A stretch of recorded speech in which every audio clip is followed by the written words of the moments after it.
নির্বাচনে সুর বেঁধে দিয়ে গিয়েছিলেন নরেন্দ্র মোদী। পশ্চিমবঙ্গে এবার বিজেপির রণকৌশল তৈরি করে দিয়ে গেলেন মমতা বন্দ্যোপাধ্যায়ের উদ্দেশ্যে বললেন, আপনার সময় শেষ। 2026 সালে পশ্চিমবঙ্গে বিজেপি ক্ষমতা দখল করবে। বিজেপির মুখ্যমন্ত্রী শপথ নেবেন বলে ঘোষণা করলেন অমিত শাহ। ভারতীয় জনতা পার্টির এই সভাতে এসেছেন তাদের সকলকে আমার তরফ থেকে আমি গৈরিক অভিনন্দন জানাই এবং আপনাদেরকে শুভেচ্ছা জানাই। আজকের মূল বক্তা মাননীয় অমিত শাহজি, সেজন্য আমরা খুব বেশি কিছু বলবো না। আমি সংক্ষিপ্ত আকারে দু চারটি কথা আপনাদের সামনে রাখতে চাই। মাননীয় মোদীজির নেতৃত্বে ভারতীয় সেনা পাকিস্তানে অপারেশন সিঁদুর করেছে। আমাদের মুখ্যমন্ত্রী আজকে সেই অপারেশন সিঁদুর নিয়ে বলছেন কি মাননীয় প্রধানমন্ত্রী নাকি এখানে সিঁদুর বেচতে এসেছেন। মাননীয় মুখ্যমন্ত্রী তথা তৃণমূল কংগ্রেসকে বলতে চাই, বেচাবেচির কারবারে ভারতীয় জনতা পার্টি বিশ্বাস করেন না। কেনা বেচাতে আপনি বিশ্বাস করেন। সেই জন্য মমতা বন্দ্যোপাধ্যায়, আপনি আমেরিকাতে কোথা থেকে একটা পিএইচডি ডিগ্রি কিনে নিয়ে এসেছিলেন, সেটাও ভুয়ো পিএইচডি ডিগ্রি, সেই ডিগ্রি আপনার বাতিল হয়েছে। আমরা সিঁদুরকে মহিলাদের সম্মানের জায়গা মনে করি। আপনারা বারবার তৃণমূল কংগ্রেস এই সিঁদুরকে অপমান করছেন, আমাদের ভারতীয় সেনাবাহিনীকে অপমান করছেন। আপনার উত্তরবঙ্গের এক পুচকে নেতা, সে সিঁদুর বেচার কথা বলছে, আর আপনার এক নেতা বীরভূমের মোটা নেতা, সে নেতা পুলিশের বাড়ির বউ মা, তাদের সম্মান রাখতে দিচ্ছে না। লজ্জা লাগে না মুখ্যমন্ত্রী হয়ে?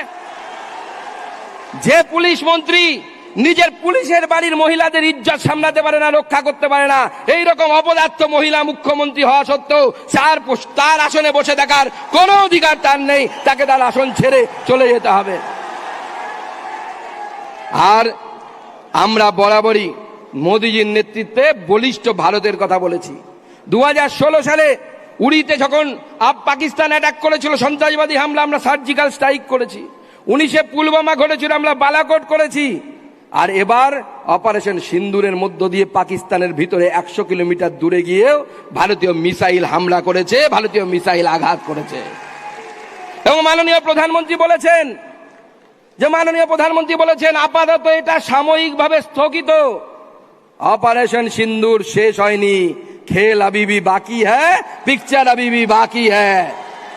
খেলা বাকি আছে, খেলা হবে, চিন্তা নেই। এবং আমি ভারতীয় জনতা পার্টির কর্মীদেরকে বলছি, তৃণমূল বলে খেলা হবে, খেলা হবে। আগামী দিনে 26 আসছে, 1 বছরের কম সময় বাকি আছে। অনেক মার খেয়েছি, অনেক অত্যাচার সহ্য করেছি, আর নয়। সভাপতি হিসেবে আমি আপনাদেরকে বলছি, যদি আপনাদের উপর কেউ মারতে আসে, পাল্টা মারুন, মার খাবেন না। মার দিয়ে তারপরে ভারতীয় জনতা পার্টির নেতৃত্বকে জানাবেন। প্রধানমন্ত্রীর সভা থেকে আমি বলেছিলাম অপারেশন বাংলা হবে। মুখ্যমন্ত্রী রাগ করেছিলেন। মাননীয় মুখ্যমন্ত্রী, পাকিস্তানের জন্য অপারেশন সিঁদুর আছে, আপনার বিরুদ্ধে অপারেশন বাংলা করার জন্য কোনো সেনাবাহিনী লাগবে না। আমার ভারতীয় জনতা পার্টির এই হাজার হাজার মন্ডল স্তরের কার্যকর্তা, তারা আপনার বাংলা অপারেশন করবে এবং আপনাকে আপনার চেয়ার থেকে মুক্তি দিবে। ভারতবর্ষ এগিয়ে যাচ্ছে, আর আমাদের শিক্ষকদের চাকরি বাতিল হচ্ছে, ওএমআর সিট পাওয়া যাচ্ছে না। ভারতীয় জনতা পার্টির সরকার এলে প্রতি বছর এসএসসি হবে এবং পরীক্ষা দেওয়ার সাথে সাথে সেই ওএমআর সিটের কপি আমরা শিক্ষার্থীদেরকে দেব, আমরা পরীক্ষার্থীদেরকে দেব। কোনো দুর্নীতি হতে দেব না। মোদীজির নীতি না খাউঙ্গা না খানে দুঙ্গা। আর তারপরে যারা তৃণমূল কংগ্রেসের খেয়েছে তাদেরকেও বমি করিয়ে জনগণের টাকা ফেরত দেওয়ার দায়িত্ব ভারতীয় জনতা পার্টির। তাই বন্ধুগণ, মূল বক্তা আমাদের মাননীয় গৃহমন্ত্রী। আপনারা আমাকে বহুবার শুনেছেন, আবার শুনবেন আগামী দিনে। তাই সবাই মিলে ঐক্যবদ্ধ হন। ঐক্যবদ্ধ হয়ে একটাই সিম্বল, পদ্মফুল, সেই পদ্মফুলকে সামনে রেখে 26-এর লড়াইয়ের জন্য প্রস্তুতি নিন।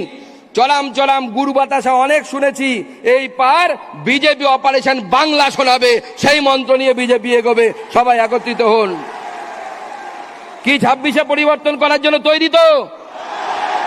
এদিকে তৈরি তো? সবাই মিলে 26-এর পরিবর্তন করবো তো? তাহলে 2 হাত মুঠ করে প্রতিজ্ঞা নিন, এবং এই প্রতিজ্ঞা মাননীয় গৃহমন্ত্রীর সামনে নিচ্ছেন।